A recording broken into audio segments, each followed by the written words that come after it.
السلام علیکم ورحمۃ اللہ وبرکاتہ. الحمد للہ الذی کفا والصلاة والسلام علی رسولہ المصطفى اما بعد. وقد قال اللہ تعالی ان الارض يرثها عبادی الصالحون. بلا شک ہمارے بندے زمین کے وارث ہوں گے.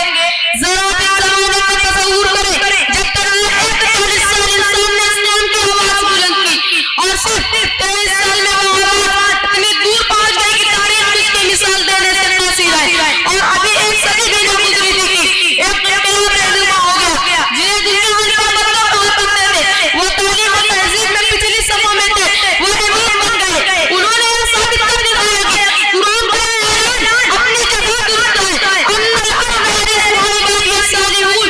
بلا شک ہمارے بندے زمین کے وارث ہوں گے. یہی وجہ تھی جدھر رک کرتے انہیں پتہ ہی نہیں ہوتی جس سرزمین پر قدم رکھتے ہوئے ان کا قدم چومنے کے لیے کہران نہ جاتی تھی. سچ کہا ہے کہنے والوں نے جدھر رک کیا سلطنت زیر فرمان، جدھر رک کیا سلطنت زیر فرمان، جدھر ایک بھائی مالک مشکر مگر اقوام ذلیل و خوار ہو رہی ہے. وہی اسلام کے نام میں عاشقوں